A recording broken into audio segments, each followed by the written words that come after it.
I never expected to hold their mortgage in my hands. The ink on the documents was still fresh, and the bank manager looked at me with a mixture of surprise and respect. But when you have been belittled for years, sometimes the sweetest revenge is proving everyone wrong without saying a word. My in-laws had called me broke at Thanksgiving dinner, their laughter echoing around the table like a death knell to my dignity.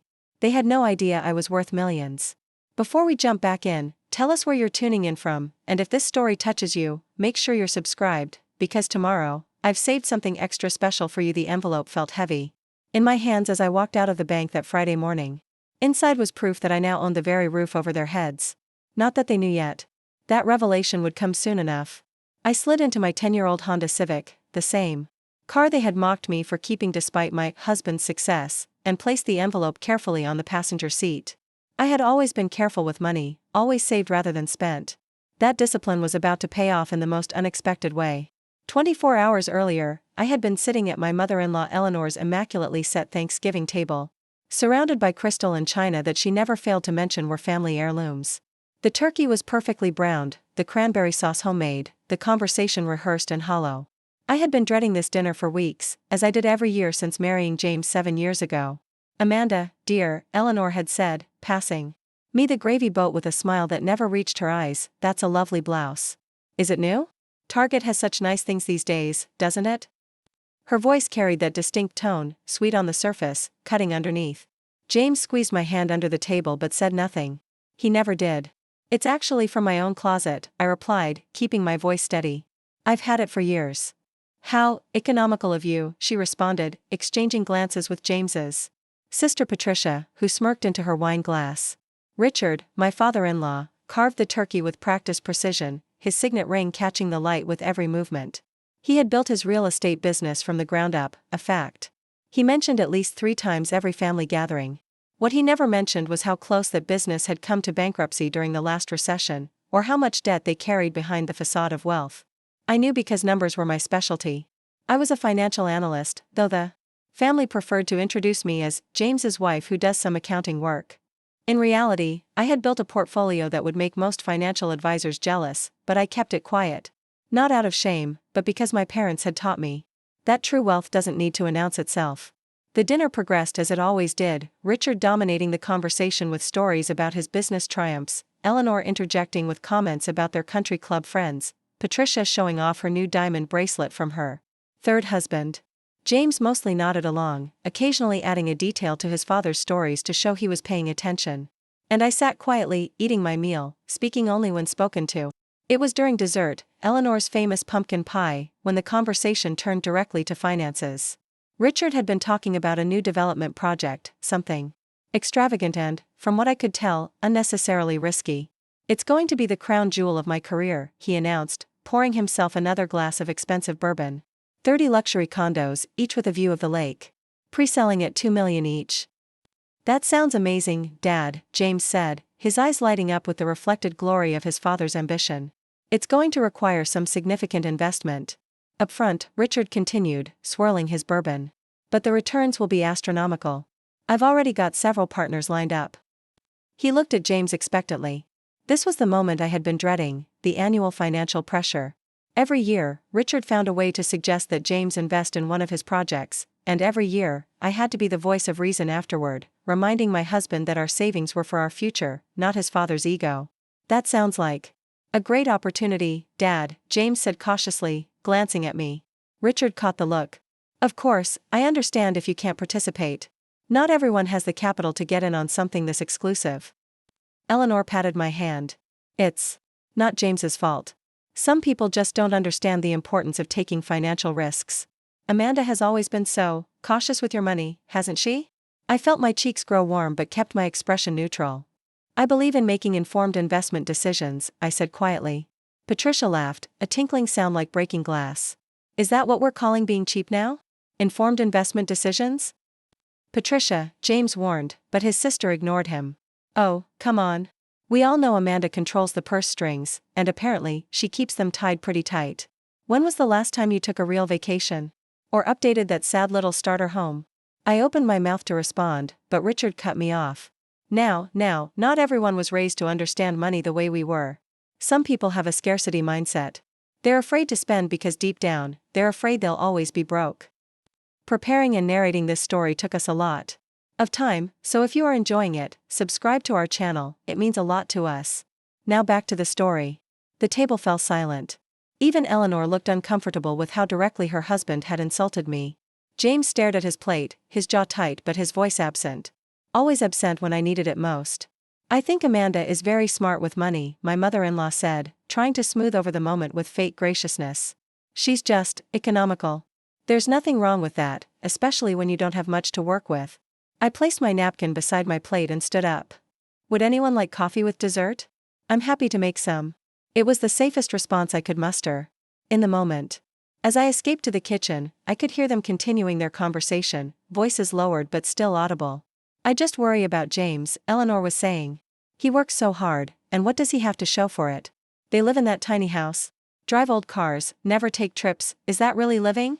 "It's not his fault," Richard replied. "Some people just bring you down to their level. Amanda's never going to understand our world. She's just broke. In mindset and in reality." I stood in their pristine kitchen, hands gripping the marble countertop, and made a decision. For 7 years, I had kept my financial success separate from my marriage, partly because I enjoyed the independence and partly because I knew James's family would somehow take credit for it or try to access it. I had started investing when I was 16, using money from my after-school job.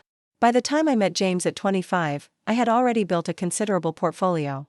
And in the years since, while working as a financial analyst, I had grown that portfolio exponentially. Only my parents and my best friend knew the truth, that I was worth over $15 million. Not from inheritance or luck, but from careful, strategic investments and living well below my means. The modest house, the old car, the lack of flashy vacations, those weren't signs of being broke, they were choices that allowed me to build real wealth while the Prestons built the appearance of it. I made the coffee with mechanical movements, my mind racing ahead. Over the years, I had made it my business to understand the Preston family finances, not out of malice, but out of self-protection. I knew their impressive Tudor mansion carried a hefty mortgage. I knew Richard's business had overextended itself multiple times. I knew they leveraged one property to buy another, creating a house of cards that looked spectacular but could collapse with one wrong move. And I knew their mortgage had recently been sold to a smaller bank that was itself being acquired by a larger financial institution, the very institution where I had significant connections through my work. When I returned to the dining room with coffee, the conversation stopped abruptly. Eleanor smiled too brightly, Patricia examined her manicure, and Richard launched into a new story about his golf game. James looked at me apologetically but said nothing, as usual. I sat through the rest of the evening in a strange state of calm. The decision had been made. After years of subtle digs and not so subtle insults, after watching my husband fail to stand up for me time and again, I was finally going to reveal my hand, but not in the way they might expect. That night, as James and I drove home in my old Honda, he finally spoke up. "I'm sorry about my family. They can be insensitive sometimes." "Insensitive is putting it mildly," I replied, keeping my eyes on the road. "They don't mean anything by it. It's just how they talk." I glanced at him. "They called me broke, James." To my face. "And you said nothing?" He sighed. "What was I supposed to say? You know how they are. Fighting back just makes it worse." "Standing up for your wife shouldn't be considered fighting back," I said. Quietly. James reached over and squeezed my hand. "Look, I know it's hard. But in a few years, when Dad retires, I'll take over more of the business, and things will change. We can move to a bigger house, get new cars, take those vacations. Then, they'll see you differently." I pulled my hand away. "Is that what you think I want? To impress your parents with material things?"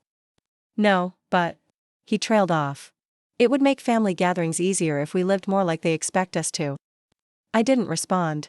There was no point. James had never understood that my financial choices weren't about deprivation but purpose. And he had never been strong enough to create boundaries with his family. We arrived home, our modest 3-bedroom, in a pleasant, unassuming neighborhood.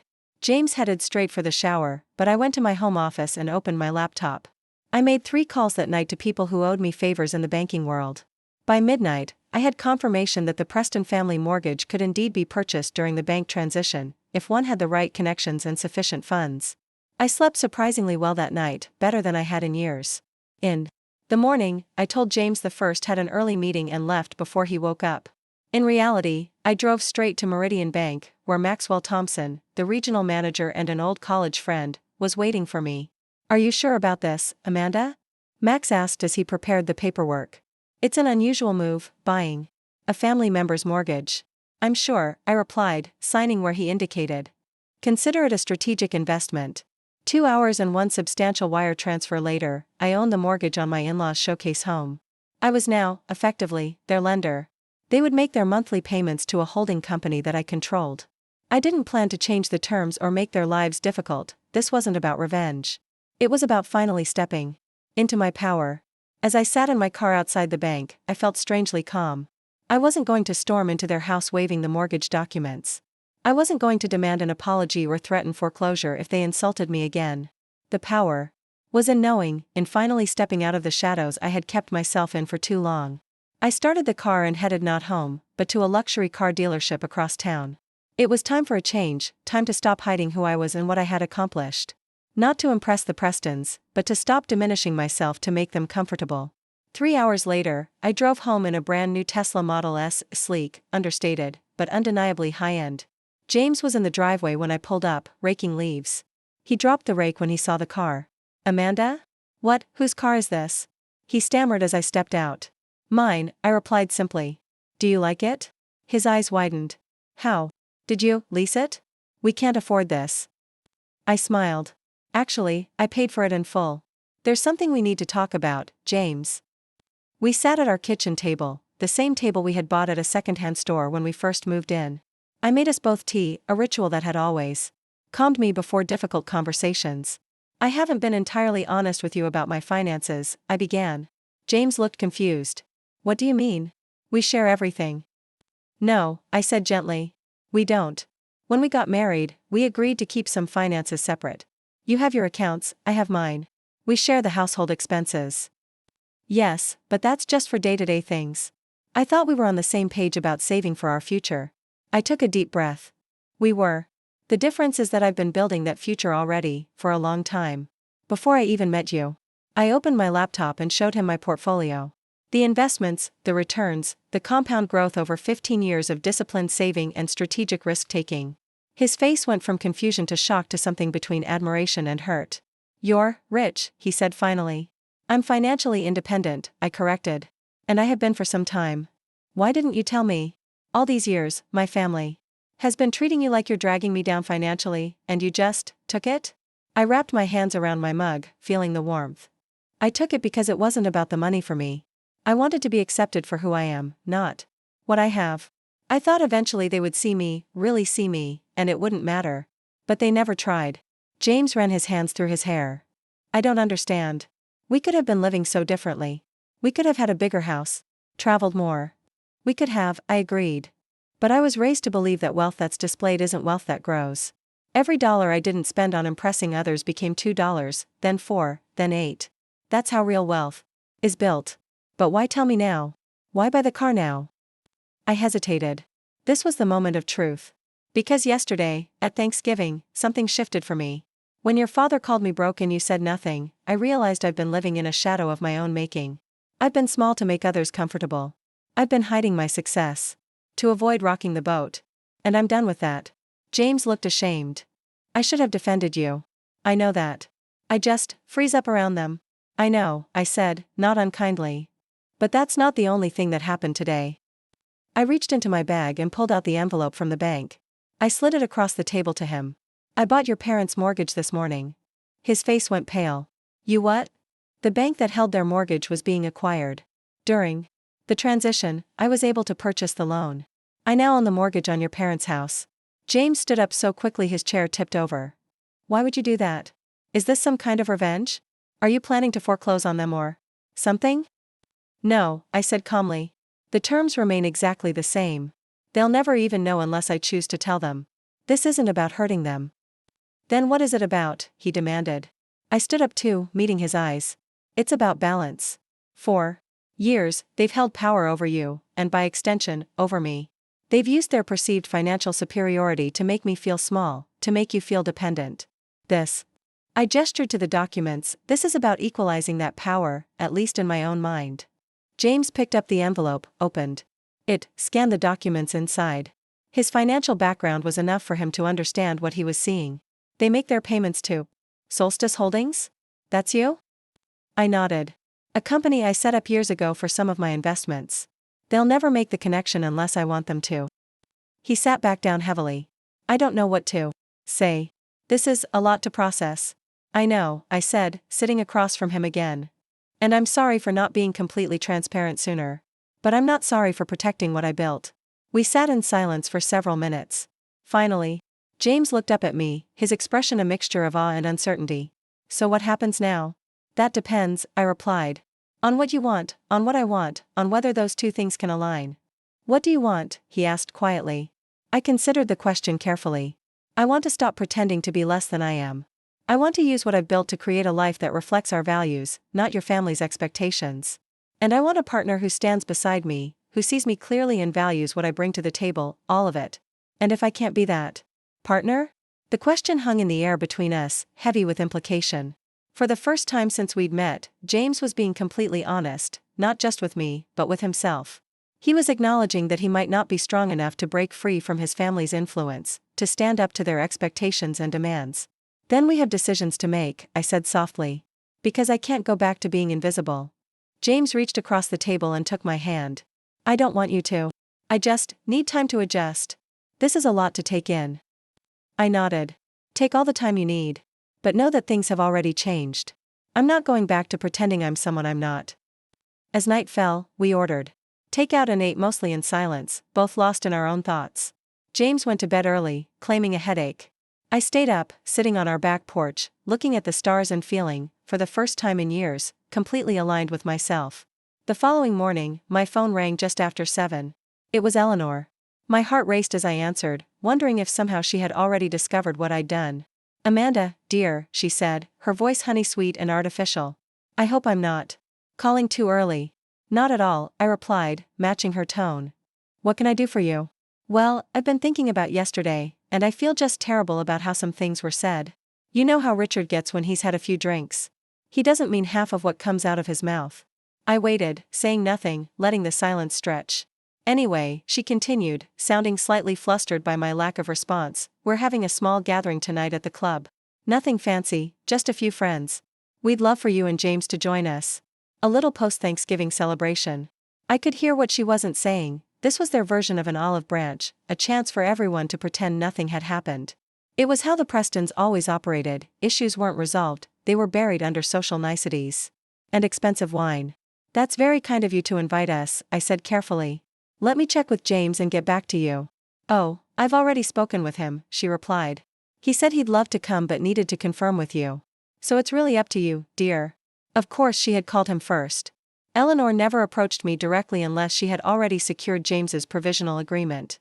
In that case, I said, making a split-second decision, we'd be happy to join you. What time should we arrive? 7:30. Cocktail attire. She sounded relieved. And Amanda? Perhaps you could wear that lovely blue dress you wore to Patricia's engagement party. It was so flattering on you. The blue dress, a conservative, unmemorable dress I'd bought on clearance years ago specifically for Preston family functions. The message was clear, look appropriate, blend in, don't embarrass us. I have something else in mind, I replied. See you tonight, Eleanor. I hung up the phone and walked to my closet, pushing past the practical, sensible clothes that had been my armor for 7 years. At the back, still in garment bags, were the few designer pieces I had allowed myself over the years, calculated indulgences that I rarely wore because they didn't match the image I had maintained. Tonight would be different. Tonight I would begin to reveal the woman I had been hiding.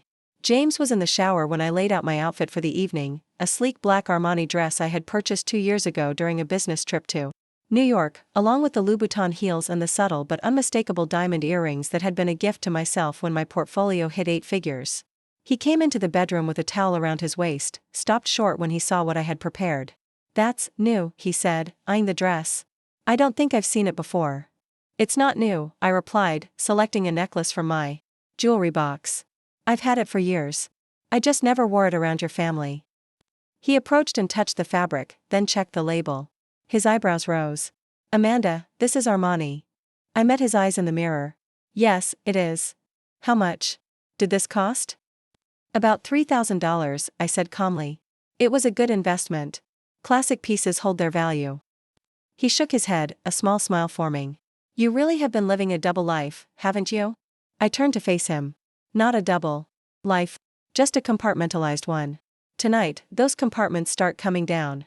As I applied my makeup, another skill I had downplayed around the Prestons, I thought about the evening ahead. I wasn't going to announce that I owned their mortgage or flash my bank statements. That would be crass and ultimately unsatisfying. Power wielded quietly was still power. Instead, I would simply stop pretending to be less than I was. The rest would unfold naturally. James was nervous as we drove to the country club, drumming his fingers on the dashboard of my new Tesla. I had insisted on taking it rather than his more modest sedan. He kept glancing at me, then away, as if seeing me for the first time. You look beautiful, he said as we pulled into the club's circular drive. But you know they're going to ask about the car, the dress, everything. Let them ask, I replied, handing my keys to the valet with a generous tip. The young man's eyes widened appreciatively at both the car and the gratuity. I'm done explaining myself. The Westbrook Country Club was the Preston family's second home, a place where Eleanor served on committees and Richard closed deals on the golf course. It was old money wrapped in brick and ivy, with oil paintings of founding members and crystal chandeliers that had hung since the 1920s. They had never sponsored us for membership, another subtle reminder of our place in their hierarchy.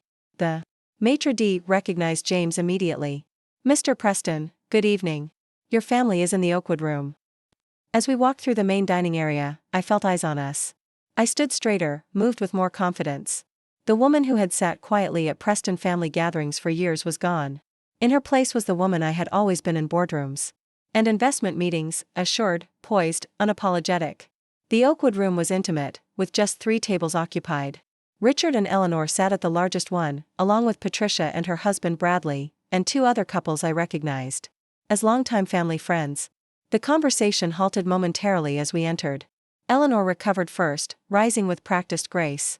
James, Amanda, how wonderful you could join us. She air-kissed James, then turned to me. I saw the exact moment she registered my appearance. The designer dress, the shoes, the subtle but real diamonds at my ears and throat. Her smile flickered for just an instant before she reassembled it. Amanda, you look different tonight. That dress is quite something. Thank you, Eleanor, I replied, accepting the glass of champagne a waiter offered. It's one of my favorites. Richard stood to shake James's hand, then gave me a perfunctory nod. Nice of you two to join us.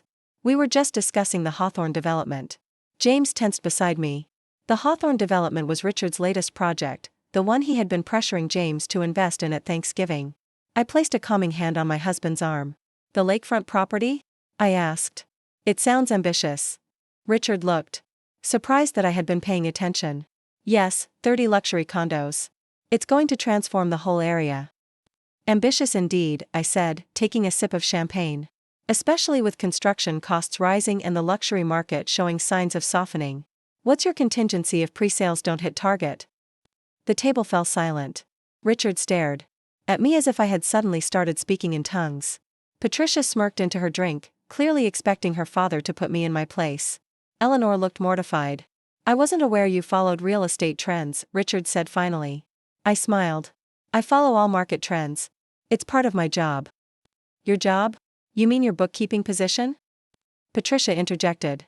I'm a senior financial analyst at Meridian Capital, I corrected her. I specialize in investment strategy and risk assessment. Another silence fell over the table. James, to my surprise, filled it. Amanda's being modest, he said, his voice stronger than I had ever heard it in his family's presence. She was promoted to Director of Strategic Investments last month. She manages a portfolio worth over $2 billion. I turned to him, genuinely surprised. He knew about my promotion, but he had never mentioned it to his family before. He met my eyes and gave a small nod, as if to say, I'm with you. Eleanor recovered first. Well, isn't that impressive? You've never mentioned such an important position, Amanda. You've never asked, I replied simply. Richard cleared his throat. Well, to answer your question about contingencies, we have several investors ready to increase their stake if necessary. The location alone ensures its success. I nodded but didn't pursue it. I hadn't come to debate real estate strategy or prove my expertise. I had come to stop hiding. The evening progressed with a strange new dynamic.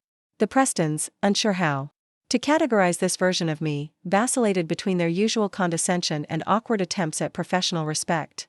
James, growing bolder by the hour, spoke up more often, occasionally referencing my work or achievements in ways that couldn't be dismissed. When the server brought the check, Richard reached for it automatically. My treat, as always. Actually, I said, sliding my black card onto the tray before he could grab the bill, allow me tonight. Richard's face flushed. That's not necessary. This is our invitation, our club. I insist, I replied. Consider it a thank you for Thanksgiving dinner. Eleanor placed a restraining hand on her husband's arm as he started to object further. She had always been better at reading the room, at sensing when pushing would create an ugly scene. How generous of you, Amanda, she said tightly. As the server walked away with my card, Patricia leaned forward. I'm curious, Amanda. If you're so successful, why do you live in that tiny house and drive that old Honda? I drove here in a Tesla, actually, I replied. Brand new. As for our house, it's a choice, not a limitation. I prefer to invest rather than spend. Invest? In what, exactly? Richard asked, his tone suggesting he doubted I knew the difference between a stock and a bond. I smiled. Everything from tech startups to international real estate to, occasionally, private mortgage notes. James coughed beside me, but I kept my expression neutral. Richard wouldn't make the connection, not yet, but I wanted to plant the seed. Mortgage notes, one of the other men at the table asked. That's an unusual choice for individual investors. Not really, I replied. They offer excellent returns with the right strategy. The key is knowing which ones to buy and when. The conversation shifted to investment strategies more broadly, with Richard trying repeatedly to reassert his expertise. But there was a new undercurrent to the discussion, a sense that the ground had shifted beneath everyone's feet. By the time we said our goodbyes, Eleanor was watching me with calculation in her eyes, and Richard's handshake was firmer, his gaze more direct, the way he looked at people he considered potential assets rather than accessories. In the car, James let out a long breath. That was amazing. I've never seen them so off balance. It wasn't about throwing them off balance, I said as we pulled away from the club. It was about being honest about who I am. He turned to look at me. I've never seen this side of you before. Not completely. You're different with them than you are at home. No, I corrected him gently. I'm different with them than I am everywhere else. With my colleagues, my friends, even my family. You've only seen pieces of me, James, because that's all I thought you wanted to see. He was quiet for a long moment. I want to see all of you, he said finally. Even the parts that might make me uncomfortable. I reached over and squeezed his hand. It was a start. When we arrived home, James went straight to his study and closed the door. I gave him space, understanding that he needed time to process the evening, to reconcile the woman he had married with the woman who had emerged tonight. I changed out of my dress, removed my makeup, and sat on our back porch with a glass of wine, watching the stars and feeling strangely at peace. An hour later, James joined me, carrying his own glass. He sat beside me on the porch swing, and we rocked in silence for several minutes. I called my father, he said finally. My heart skipped. And I told him I wouldn't be investing in the Hawthorne development. That I had reviewed the prospectus and didn't think it was sound. I turned to look at him, surprised. How did he take it? James smiled slightly. He asked if you had put me up to it. I told him no, that I was capable of making my own financial decisions. Are you? I asked quietly. He nodded. I think I'm starting to be. I've spent so long trying to please him, trying to earn his approval, that I never stopped to ask if I respected his judgment. Tonight, watching you, I realized I don't. Not really. He took a sip of his wine, then continued. He's over-leveraged. On Hawthorne. We overleveraged. He's counting on investors like me to shore up the financing because 3 banks have already turned him down for additional loans. This was news to me. How do you know that? Because I called Marcus at First National after I talked to Dad. He's an old college friend, works in commercial lending now. He couldn't give me specifics, but he confirmed they passed on the project. Said the numbers didn't work. I nodded slowly. That explains why Richard was so insistent at Thanksgiving. It's more than that, James said, his voice growing troubled. Marcus hinted that Dad's entire business might be in trouble. That Hawthorne isn't just another project, it's a Hail Mary pass. I thought about the mortgage documents safely stored in my home office. If Richard's business failed, would they be able to keep making payments on their showcase home? Had I unknowingly positioned myself to be the one who could either save or destroy their carefully constructed facade? What are you thinking? James asked, watching my face. I'm thinking that power comes with responsibility, I replied. And that sometimes the kindest thing you can do for someone is not to save them from the consequences of their actions. You think my father needs to fail? There was an edge to his voice, but not anger, more like he was testing the idea, rolling it around to see how it felt. I think your father needs to face reality, I clarified. Whether that means failure or adaptation is up to him. James nodded slowly. You know, growing up, he always told me that a man is only as good as his word and his credit. I used to think that meant integrity was everything to him. Now I wonder if he was just talking about appearances. I leaned my head against his shoulder. People show us who they are if we pay attention. Sometimes we just don't want to see it. We sat in silence again, the night air cool around us, the wine warming us from within. Finally, James spoke again, his voice tentative. I think I want to start my own business. Something separate from my father's company. I have ideas I've never pursued because they didn't fit his vision. What kind of business? I asked, genuinely curious. In all our years together, James had never expressed interest in striking out on his own. Sustainable building. Green technology integration. It's the future of real estate, but Dad thinks it's just a marketing gimmick. His voice grew more animated as he continued. There's a growing market for eco-friendly luxury homes that actually deliver on their promises. Not just solar panels slapped on as an afterthought, but truly integrated systems that reduce carbon footprints without sacrificing comfort. I smiled in the darkness. It sounds like you've given this a lot of thought. I've been researching it for years, he admitted. I just never thought I could actually do it. It would mean walking away from Dad's company, from everything he built for me to inherit. Is that what you want? To inherit his company? James sighed. I thought I did. Now I'm not so sure. Especially if what Marcus hinted at is true. I sat up straighter, an idea forming. You know, if you're serious about starting your own venture, I might be interested in being an early investor. He laughed. Are you offering to be my angel investor, Mrs. Preston? I'm offering to make a smart business decision, I corrected him, though I was smiling too. If you can put together a solid business plan, I'll consider it. But I won't go easy on you just because we're married. I wouldn't expect you to, he replied, and I could hear the new respect in his voice. You're a shrewd investor. I'd have to earn your confidence. Yes, you would, I agreed. But you have an advantage most entrepreneurs don't, you get to make your pitch over breakfast. We laughed together, and for the first time in our marriage, it felt like we were truly partners, seeing each other clearly and valuing what we saw. The next morning, my phone rang just after 9. It was Eleanor again. I answered, curious what pretense she would use this time. Amanda, I hope I'm not interrupting your Sunday, she began. Not at all, I replied. What can I do for you, Eleanor? There was a pause, longer than her usual carefully calculated hesitations. I was wondering if we might meet for lunch. Just the two of us. This was unexpected. Eleanor had never sought out my company without James or the rest of the family as buffers. May I ask what this is about? Another pause. I'd rather discuss it in person. Is noon at the Willowbrook Cafe acceptable? I agreed, my curiosity piqued. After I hung up, I told James about the invitation. That's weird, he said, frowning. Mom never does one-on-one lunches, especially not with you. No offense. None taken, I assured him. Any theories about what she wants? He shook his head. After last night? Could be anything. Maybe she's going to try to pump you for investment. Advice now that she knows what you do. Or maybe she's going to lecture you about showing off. Either way, it should be interesting, I replied. I arrived at the Willowbrook Cafe at exactly noon. It was a charming spot downtown, upscale but not pretentious, known for its excellent food and discreet seating that allowed for private conversations. Eleanor was already there, seated at a corner table, a glass of white wine in front of her. Despite the early hour, she stood as I approached, offering her usual air-kiss greeting. Amanda, thank you for coming. You look lovely today. I had deliberately dressed down for this meeting, designer jeans, a simple blouse, minimal jewelry. Power didn't need to announce itself with labels and diamonds every time. Sometimes it was more effective to keep people guessing. Thank you for the invitation, I replied, taking my seat. It was unexpected.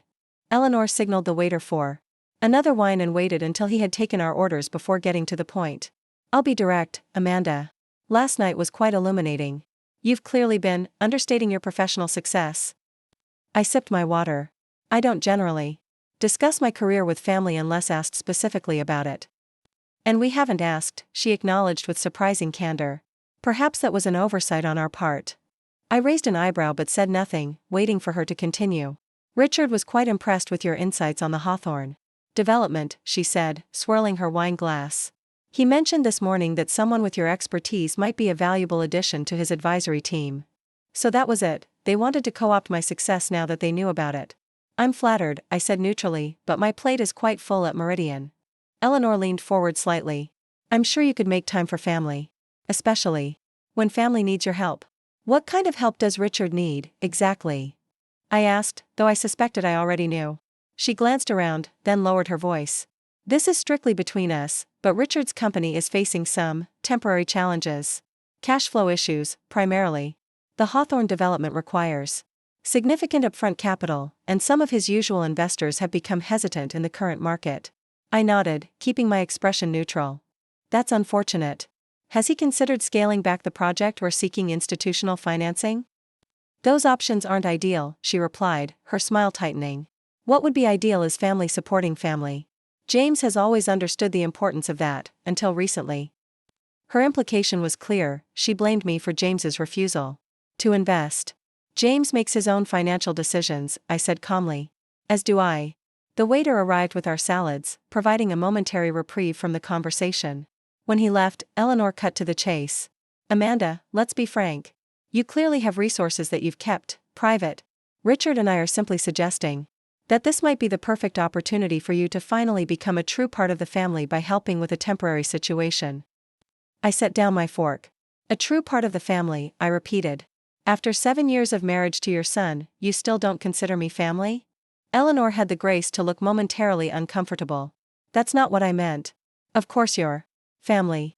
But there's family, and then there's family. She emphasized the capital F slightly. You've always kept yourself separate from us in certain ways. I wonder why, I said quietly. She ignored the implication. The point is, this is a chance to change that dynamic. To show that you're committed to the Preston legacy.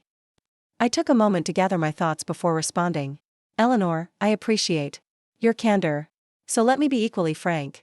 I've spent 7 years being treated as an accessory to James rather than a partner, being judged for financial choices you didn't understand, and being subtly reminded that I don't quite measure up to Preston's standards. Her face tightened, but I continued before she could interrupt. Now that you've glimpsed that I might have resources you didn't know about, suddenly I'm being invited to help preserve the Preston legacy. That's not family, Eleanor. That's opportunism. Eleanor's face flushed with color, her perfectly manicured hand tightening around her wine glass. For a moment, I thought she might throw the remaining Chardonnay in my face. Instead, she took a deep breath and recalibrated, the social mask sliding back into place with practiced ease. I see I've offended you, she said, her voice controlled. That wasn't my intention. Perhaps I've been too direct. I prefer directness, I replied. It's refreshing after years of coded insults and backhanded compliments. She flinched slightly but recovered quickly. If that's how you've interpreted our family dynamic, then I owe you an apology. The apology was as practiced as everything else about Eleanor, performative, strategic, and ultimately hollow. But it was still something she had never offered me before. Thank you, I said simply.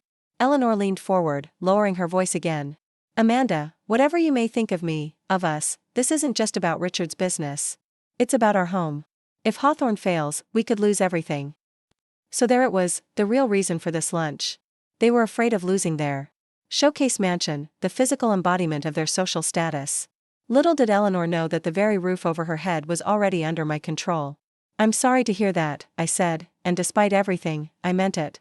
No one deserved to lose their home, even people who had treated me poorly.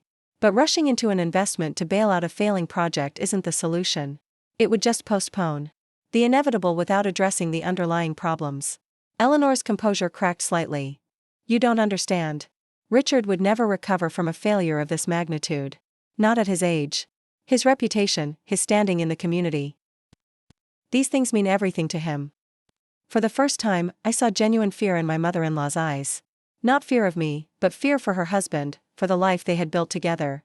In that moment, I glimpsed the real Eleanor beneath the social armor, a woman who had tied her entire identity to her husband's success, who genuinely didn't know who she would be without the trappings of wealth and status. What does James say about all this? I asked. Eleanor's expression hardened again. James seems to be developing independent ideas lately. Ideas that I suspect have been influenced by outside perspectives. The accusation was clear, she blamed me for James's growing backbone. I smiled slightly. James has always had his own mind. Perhaps he's just finding his voice. Our meals arrived, providing another brief reprieve from the tension. We ate in silence for a few minutes, the excellent food going largely unappreciated. As we both retreated into our thoughts. "May I ask you something, Eleanor?" I said finally. She nodded cautiously. "Have you and Richard considered downsizing? Selling the house before you're forced to, moving somewhere more manageable, using the equity to stabilize the business?" She looked at me as if I had suggested they should live in a cardboard box. "That house has been the Preston family home for 3 generations. Richard's father left it to him. We raised our children there. It's not just a house, it's our legacy." "Legacies can take many forms," I pointed out gently. "Your children, your values, the impact you've had on your community, these things outlast physical structures." Eleanor set down her fork with precision. "That's easy for you to say. You didn't grow up understanding the importance of maintaining appearances, of honoring family traditions." "No," I agreed. "I grew up understanding the importance of adapting to changing circumstances, of finding strength in flexibility rather than rigidity." She studied me for a long moment. "You're not going to help us, are you?" "Not in the way you're asking," I replied honestly. "But I might be able to offer something more valuable than money." "What could be more valuable than money when you're facing financial ruin?" she asked, her tone bitter. "Perspective," I said. "The freedom that comes from letting go of appearances. The chance to rebuild something authentic rather than preserving something hollow." Eleanor laughed, a short, harsh sound. "You sound like one of those self-help books Richard makes fun of. Real life doesn't work that way, Amanda. In real life, appearances matter. Status matters. The right address, the right club memberships, the right connections, these things aren't superficial, they're the infrastructure of success." I considered her words, recognizing the genuine belief behind them. Eleanor wasn't being cynical, this was truly her worldview, forged over decades in a social stratum where perception often outweighed reality. "What if you're wrong?" I asked quietly. "What if the infrastructure you're describing is actually a cage? What if real freedom comes from stepping outside of it?" She shook her head dismissively. "Philosophy won't pay the mortgage, dear." The irony of her statement nearly made me laugh aloud. If only she knew that I was, quite literally, the one who could determine whether her mortgage got paid. "Perhaps not," I conceded. "But it might help you face whatever comes next with more grace and resilience." We finished our lunch with polite conversation about neutral topics, the unseasonably warm weather, a charity gala coming up next month, Patricia's youngest child's piano recital. As the waiter brought the check, Eleanor reached for it automatically, then hesitated, looking at me with a new wariness. "I invited you," she said. "I should pay." "Let's split it," I suggested, removing my wallet from my purse. "Equal partners." She nodded, something shifting in her expression, not quite respect, but perhaps the beginning of a reassessment. As we walked to our cars, she paused before getting into her Mercedes. "Amanda," she said, her voice uncharacteristically hesitant. "Despite what you may think, I have always wanted James to be happy. And if you make him happy..." She trailed off, leaving the thought unfinished. "I believe you," I replied. "And I believe you want what's best for your family. We just might disagree on what that looks like."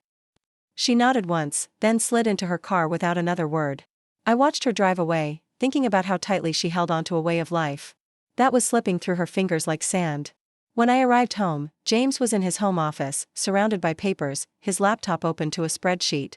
He looked up when I entered, his face animated with an energy I rarely saw when he worked on his father's projects. "How was lunch with my mother?" he asked. "Illuminating," I replied, sitting in the chair across from his desk. "She wanted to recruit me to invest in Hawthorne. Apparently, they're worried about losing the house if it fails." James's expression sobered. "That bad, huh?"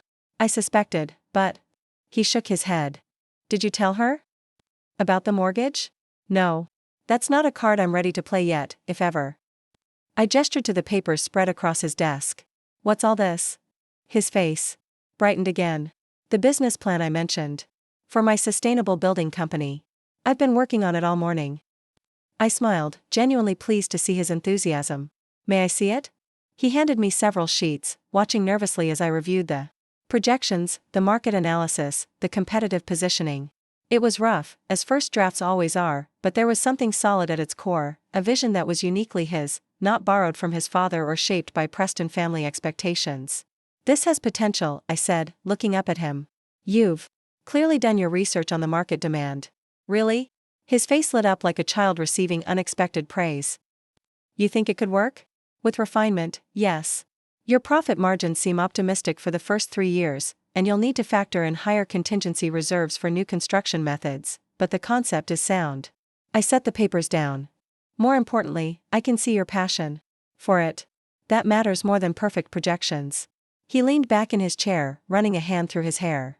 I've never shown anyone these ideas before. I always assumed Dad would dismiss them as impractical or trendy. They're neither, I assured him. They're forward-thinking and aligned with where the market is heading. Your father's dismissal would say more about his resistance to change than about the viability of your vision. James was quiet for a moment, then said, I'm thinking of giving notice tomorrow. At Dad's company.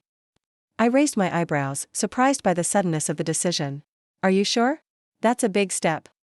He nodded, more certainty in his expression than I had ever seen before. After our conversation last night, and seeing Mom at the club, and now hearing about her lunch with you, I realize I've been complicit in maintaining a facade I don't even believe in anymore.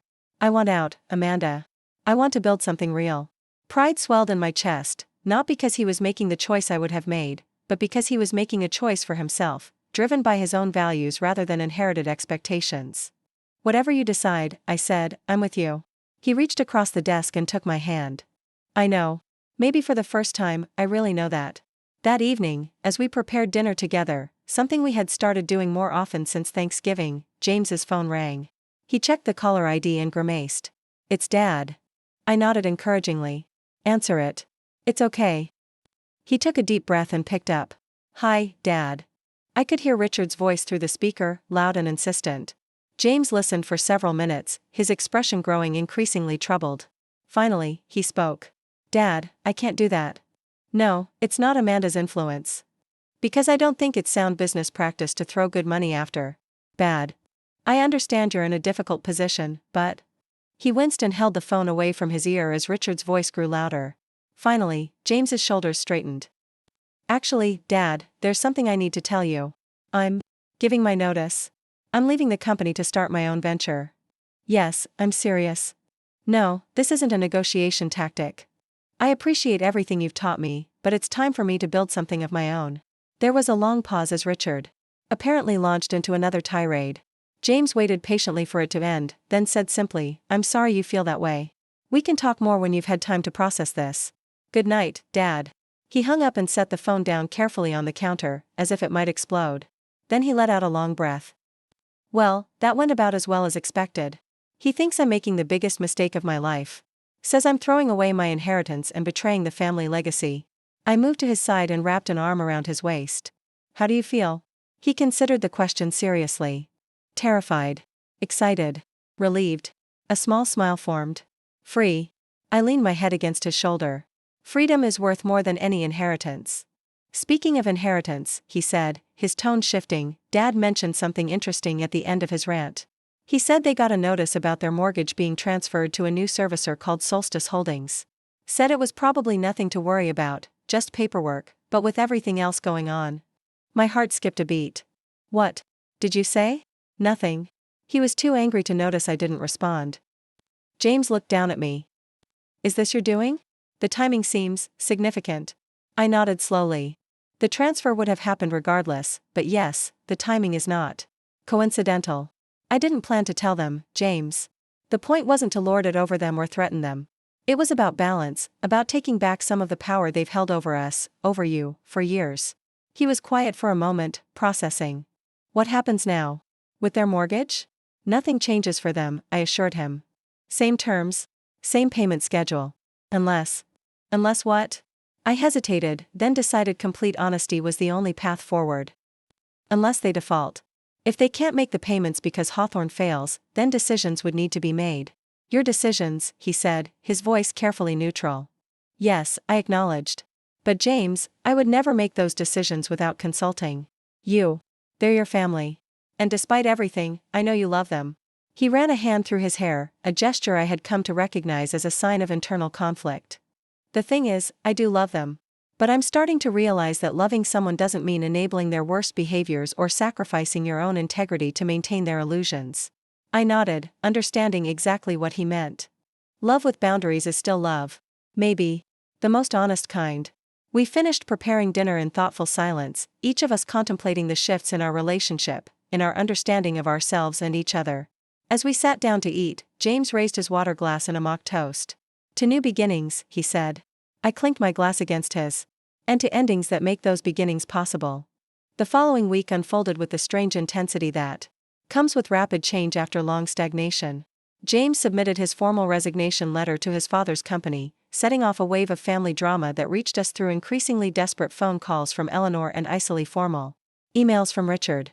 Patricia sent a scathing text message accusing James of abandoning the family in their hour of need, prompted no doubt by her own financial dependence on her father's largesse. Through it all, James remained steadier than I had ever seen him. Focused on laying the groundwork for his new venture rather than getting pulled into family emotional blackmail. He secured a small office space downtown, filed the necessary paperwork to establish his company, and began reaching out to contacts in the sustainable building industry, many of whom, I was surprised to learn, had been maintaining relationships with him for years, unbeknownst to his father. Meanwhile, I continued my work at Meridian Capital, though with a new sense of integration between my professional and personal lives. I no longer felt the need to downplay my success at home or pretend to be less than I was in any context. The freedom was exhilarating, like finally breathing with full lungs after years of shallow breaths. On Friday evening, as we were getting ready for dinner at my parents' house, a weekly tradition we had often skipped in the past due to Preston family obligations, the doorbell rang unexpectedly. James and I exchanged puzzled glances. Are we expecting anyone? He asked. I shook my head and went to answer the door. Standing on our porch, looking distinctly uncomfortable in such modest surroundings, was Richard Preston. Amanda, he said stiffly. Is my son home? He is, I replied, maintaining my composure despite my surprise. Would you like to come in? Richard nodded curtly and stepped inside, his eyes scanning our living room with poorly disguised judgment. James emerged from the bedroom, freezing momentarily when he saw his father. Dad, he said cautiously. This is unexpected. Richard stood awkwardly in the center of the room, seemingly at a loss now that he was actually here. I noticed he held a manila envelope in one hand, gripping it tightly enough to crease the paper. I'll give you two some privacy, I offered, moving toward the kitchen. No, Richard said abruptly. Stay. This concerns you as well. I exchanged a look with James, who seemed as confused as I was, then sat beside him on the sofa. Richard remained standing, his imposing height a habit of intimidation he had cultivated over decades in business. I received confirmation today that our mortgage has indeed been transferred to Solstice Holdings, he began without preamble. I had my attorney look into it. Imagine my surprise when he discovered that Solstice Holdings is owned by Amanda Edwards Preston. So he knew. I kept my expression neutral as Richard's gaze bored into me. Is this some kind of joke? He demanded. Some power play? Are you trying to humiliate me? No, I said calmly. It was a sound financial decision, nothing more. A sound financial decision, he repeated incredulously. To purchase your in-laws' mortgage without telling them? Without consulting your husband? He turned to James. Did you know about this? I found out after the fact, James replied evenly. And I support Amanda's right to make her own investment decisions, just as she supports mine. Richard's face reddened. This isn't about investment decisions. This is about manipulation. About control. I leaned forward slightly. Is that what you think, Richard? That I bought your mortgage to control you? Perhaps you're projecting. After all, using financial leverage to control others has been your modus operandi for decades. His eyes widened at my directness. For a moment, he seemed at a loss for words, perhaps the first time in his life he had been so baldly confronted. What do you want? He asked finally, his voice low. To foreclose when we can't make payments? To hold this over our heads? To force me to support James's foolish new venture? I want nothing from you, I replied honestly. The mortgage acquisition was about rebalancing an unequal dynamic, not about creating a new one in my favor. Richard laughed harshly. Do you expect me to believe that? I don't expect anything from you, Richard. That's the point. For years, your family's expectations have shaped our lives, what we could say, where we could live, how we could spend our money. Those days are over. Not because I own your mortgage, but because we've chosen to stop living by your rules. He turned to his son, his expression a mixture of anger and something that might have been hurt. Is this how you feel too, James? That your mother and I have been controlling you? James took a deep breath. Yes, he said simply. But that's not why I left the company. I left because I have my own vision, my own path. I stayed too long out of obligation and fear. I'm not afraid anymore, Dad. Richard seemed to deflate slightly, the intimidating presence diminishing as his shoulders slumped. He sank into the armchair across from us, the manila envelope still clutched in his hand. The Hawthorne development is failing, he said after a long silence. Pre-sales are at 30%. We need 70 to secure the construction financing. The bank has given me 30 days to find additional investors or they'll call the existing loans. It was the most honest I had ever heard him be about his business troubles. No bluster, no exaggeration of potential, just the plain facts of a project on the verge of collapse. I'm sorry to hear that, James said, and I could tell he meant it.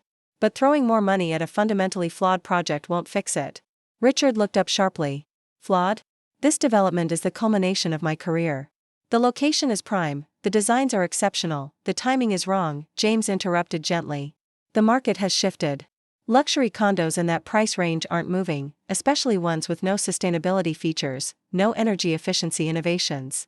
Buyers want those things now, Dad. They're willing to pay for them. Richard waved a dismissive hand. Green.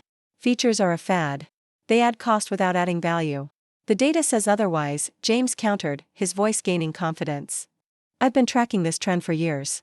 Eco-friendly properties command premium prices and sell faster than comparable traditional properties. The ROI on sustainability features has been proven repeatedly in markets across the country.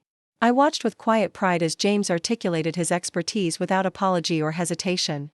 This was the man I had glimpsed occasionally over the years, thoughtful, knowledgeable, passionate, now fully emerging from his father's shadow.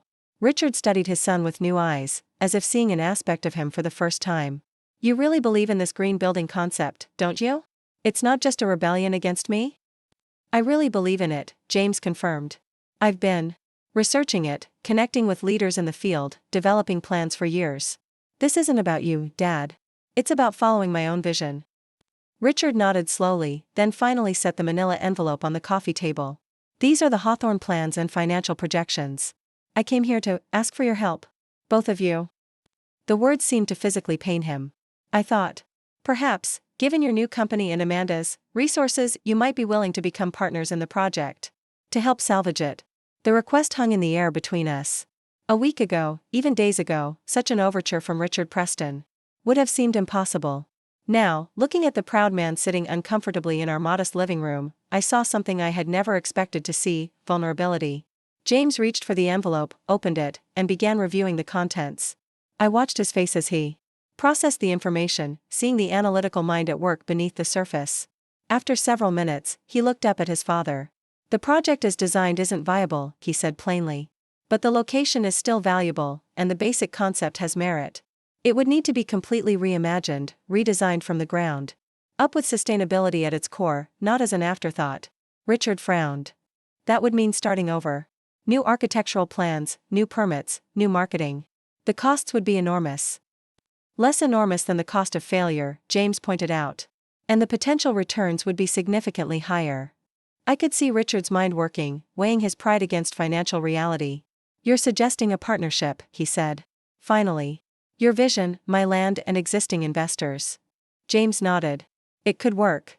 But it would have to be a true partnership, Dad. Equal say in decisions.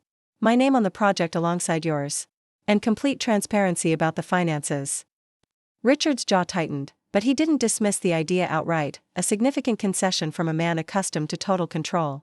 And what about the mortgage situation, he asked, glancing at me. The mortgage remains as is, I said firmly. It's not part of any business negotiation.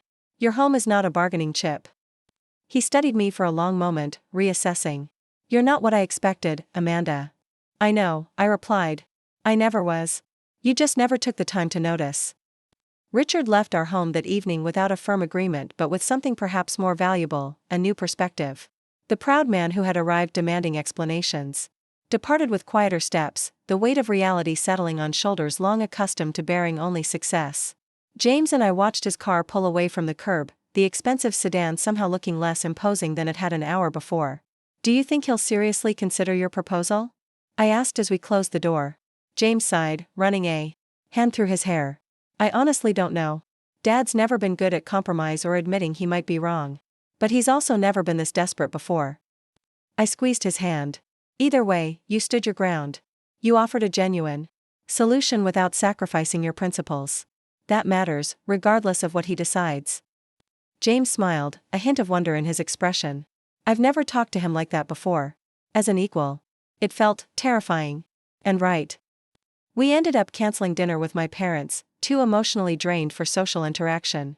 Instead, we ordered pizza and sat on our back porch, watching the stars emerge in the darkening sky, discussing possibilities and plans with a new sense of partnership that felt simultaneously foreign and familiar, as if we had always been capable of this connection but had only now discovered how to access it.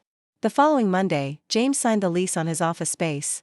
It was modest, just 2 rooms in a renovated historic building downtown, but the exposed brick walls and large windows gave it character and potential. I helped him move in the few pieces of furniture he had purchased: a reclaimed wood desk that aligned with his sustainability ethos, ergonomic chairs for client meetings, and a vintage drafting table he had found at an estate sale years ago but had kept in storage, waiting for the right moment to use it. As he arranged his new workspace, I noticed a lightness in his movements, an ease I had rarely seen before. Breaking free from his father's expectations had unburdened him in ways neither of us had fully anticipated. "What are you thinking?" he asked, catching me watching him. "That you look happy," I replied honestly. "Truly happy, maybe for the first time since I've known you." He paused, considering this. "I think you might be right. It's like I've been holding my breath for years without realizing it. Now I can finally exhale." My phone buzzed with a text. I checked it, surprised to see Eleanor's name on the screen. "Need to speak with you. Alone. Can you meet at the house? Tomorrow? 2 p.m.? I showed the message to James. "What do you think she wants?" He shrugged. "Hard to say. Could be about the mortgage, could be about Dad's business troubles, could be another attempt to recruit you as an investor." "Should I go?" I asked, genuinely uncertain. My relationship with Eleanor had always been strained at best, openly hostile at worst. "I think you should," James said after a moment. "Whatever she wants, it might be good to hear her out. Clear the air, one way or another." I nodded and replied to Eleanor's text, "I'll be there." The next day, I pulled into the Preston's circular driveway at precisely 2 o'clock. The mansion looked as imposing as ever, its Georgian columns and perfectly trimmed hedges projecting wealth and permanence. But knowing what I now knew about their financial situation, I saw it differently, less as a symbol of success and more as an expensive facade maintained at tremendous cost. Eleanor opened the door herself, which was unusual. Typically, their housekeeper Maria greeted visitors, even family. But today, Eleanor stood in the doorway alone, dressed more casually than I had ever seen her, in slacks and a simple blouse, her normally perfect hair pulled back in a loose ponytail. "Amanda," she said, her voice lacking its usual crisp edge. "Thank you for coming. Please, come in." I followed her through the marble-floored foyer into the solarium at the back of the house, a room filled with light and overlooking the immaculately landscaped gardens. It had always been my favorite space in their home, the one place that felt genuinely welcoming rather than designed to impress. "Tea," she offered, gesturing to a service already set up on the small table between 2 comfortable chairs. "Thank you," I said, taking a seat as she poured. Eleanor handed me a cup, then settled into the chair across from me. For a moment, she simply stared out at the garden, her expression unreadable. When she finally spoke, her voice was quieter than usual, almost reflective. "I planted those hydrangeas when James was born," she said, nodding toward a cluster of blue blossoms visible through the windows. "The soil here naturally produces blue flowers. Did you know hydrangea color is determined by soil acidity? In alkaline soil, they turn pink." I hadn't known Eleanor gardened at all. It was such a humanizing detail that I was momentarily thrown off balance. "They're beautiful," I said sincerely. She nodded, still looking at the flowers. "This house has been my project for 30 years. Every paint color, every piece of furniture, every plant in that garden, I selected it all, nurtured it all." She turned to face me. "I know what you and James and probably everyone else thinks, that I'm shallow, obsessed with appearances, with status. But this place is more than that to me. It's my life's work." The vulnerability in her voice was so unexpected that I found myself at a loss for words. This was a side of Eleanor Preston I had never imagined existed. "I didn't know you were so involved in the house," I said finally. "You've created something beautiful." A ghost of a smile touched her lips. "Thank you." Richard never quite understood it. For him, the house was always about projecting success, making the right impression. For me, it was about creating beauty, about crafting a perfect setting for our family life. She paused, twisting her wedding ring. However imperfect that life might have been in reality. I sipped my tea, waiting for her to continue, sensing she had brought me here for a purpose that was only beginning to unfold. "Richard told me about his conversation with you and James," she said after a moment. "About the proposal to redesign Hawthorne. What did you think of it?" I asked carefully. "Initially? I thought it was James trying to take advantage of his Father's vulnerable position. She held up a hand as I started to protest. I know that's not fair. It's just how I've been conditioned to see things. Everything is a power play, a negotiation. She set down her teacup with a soft clink. But then I started researching sustainable building. I spent the entire weekend reading articles, watching documentaries, looking at case studies of successful green developments.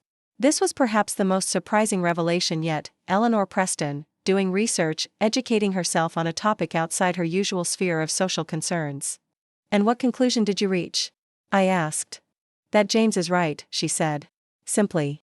The market is changing. Buyers, especially wealthy ones, care about these issues now. They want homes that reflect their values, not just their bank accounts. She looked at me directly. And I think Richard is wrong to dismiss it. I tried to keep the shock from showing on my face. In 7 years, I had never heard Eleanor disagree with Richard on any substantive matter, let alone a business decision. Have you told him that? I asked. She shook her head. Not yet. First, I wanted to talk to you. Me? Why? Eleanor took a deep breath, as if steeling herself. Because I owe you an apology, Amanda. A genuine one, not the social niceties I offered at lunch. I've been unkind to you over the years. Dismissive. Judgmental. I sat very still, hardly able to believe what I was hearing. When James first brought you home, I saw someone who didn't fit our world, who didn't understand our values. I assumed you would either adapt to our ways or eventually leave. When you did neither, when you maintained your own identity while still clearly loving my son, I didn't know how to respond except with hostility. She looked down at her hands. It's not an excuse, but I was raised to believe there was only one right way to be, especially for a woman in our social circle. One right way to dress, to speak, to manage a household, to support your husband. You challenged all of that simply by being yourself. The admission hung in the air between us, more meaningful than any financial discussion could have been. This wasn't about money or mortgages or business deals. It was about something far more fundamental, the recognition of another person's humanity, the acknowledgement of harm done. Thank you for saying that, I said quietly. It can't have been easy. No, she agreed with a small smile. The Preston family doesn't apologize easily. Another failing, I suppose. She straightened her shoulders. But that's not the only reason I asked you here today. What else? I asked, curious now rather than wary. I want your advice, she said, the words clearly difficult for her. About Richard, about the house, about everything. I blinked in surprise. My advice? You've built something remarkable, Amanda. Not just financially, though that's impressive enough. You've maintained your integrity, your independence, your sense of self, all while navigating a family that was often hostile to those very qualities. She gestured around her. Meanwhile, I've built a beautiful cage that may soon be repossessed by the bank. The raw honesty in her voice moved me unexpectedly. For the first time, I saw Eleanor not as an adversary or an obstacle, but as a woman facing the collapse of everything she had built her identity around. What's happening with Hawthorne? I asked. Richard is considering James's proposal, she said. But he's struggling with it. His pride is wounded, his confidence shaken. He's talking about liquidating other assets to try to save the development. As originally planned. Including. She hesitated, including taking out a second mortgage on the house.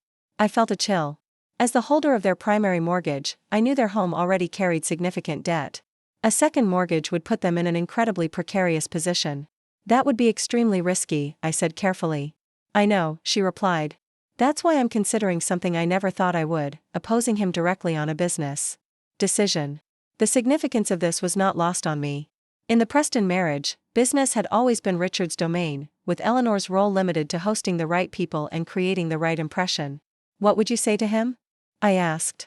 That we should accept James's proposal. That it's time to adapt rather than double down on approaches that aren't working anymore. She met my eyes directly. And that if necessary, we should sell this house and downsize before we lose everything. I couldn't hide my surprise this time. You would be willing to leave this home? After everything you just told me about what it means to you? She looked out at her garden again, a sadness in her expression that made her seem suddenly older, more vulnerable. I've realized something these past few days, Amanda. The garden I created here, I could create another one somewhere else. The memories we made here, we would take those with us. The skills I developed decorating and maintaining this place, those are mine, not the house's. She turned back to me, her eyes clearer than I had ever seen them. In other words, the things that truly matter are portable. The rest is just a showcase. In that moment, I felt a genuine connection with my mother-in-law for the first time. Behind the social mask and rigid expectations was a woman capable of profound insight and, more surprisingly, profound change. "That's very wise, Eleanor," I said softly. She gave a short laugh. "Wisdom often comes too late, doesn't it? But perhaps not in this case." She leaned forward slightly. "So, will you help me convince Richard? He respects you, though he'd never admit it openly. After your conversation the other night, he's been different, quieter, more thoughtful. You made an impression." I considered her request carefully. Getting involved in Preston family dynamics had always been problematic in the past. But this wasn't about manipulation or control, it was about helping people I was connected to by marriage navigate a difficult transition, perhaps toward something healthier for everyone. "I'll help," I said finally. "But not by trying to convince Richard of anything. He needs to make his own decisions, just as James has made his." "Then how?" Eleanor asked, a hint of frustration in her voice. "By creating space for honest conversation. No pretense, no power plays, no hidden agendas." I met her gaze steadily. "Real change doesn't come from being persuaded by others. It comes from seeing reality clearly yourself." Eleanor considered this, then nodded slowly. "A family meeting. All of us together, talking openly about the situation and the options." "Exactly," I agreed. "No more secrets, no more separate conversations. Everything on the table." "Richard won't like it," she warned.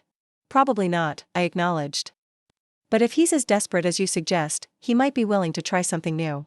Eleanor was quiet for a moment, then said, "There's one more thing we need to discuss. The mortgage." I had been wondering when she would bring this up. "What about it?" "I know why you did it," she said, surprising me again. "After the way we've treated you, after being called broke at our Thanksgiving table, I understand the impulse to show us how wrong we were." I shook my head. "It wasn't about proving anything to you or Richard. It was about reclaiming my own power in this family dynamic." "And have you," she asked quietly, "reclaimed your power?" I thought about it. "Yes," I said finally. "But not in the way I expected. The real power wasn't in owning your mortgage.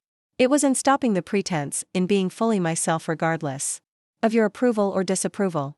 Eleanor nodded thoughtfully. "I've been thinking about power lately.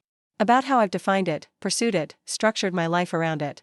I always thought power came from status, from influence, from having the right address and the right connections. But watching you these past few days, I'm not so sure anymore." "What do you think now?" I asked, genuinely curious. She looked directly at me. "I think perhaps true power is the ability to walk away from things that don't serve you anymore. The courage to start over if necessary. The clarity to see what really matters." I smiled, recognizing the wisdom in her words. "I think you might be right." "So what happens now?" she asked. "With our mortgage, I mean." "Nothing changes," I assured her. "The terms remain exactly as they were. Whatever decisions you and Richard make about Hawthorne, about the house, those are yours to make. I won't use the mortgage as leverage." Relief washed over her face. "Thank you. That's generous of you." "It's not generosity," I corrected gently. "It's boundaries. Your financial decisions are yours to make. Your relationship with James is yours to repair. I won't insert myself into either situation by using the mortgage as a tool." Eleanor reached out impulsively and covered my hand with hers, the first time she had ever initiated physical contact that wasn't a social air kiss. "It's never too late to start over, Eleanor. In more ways than one." The family meeting took place the following Sunday.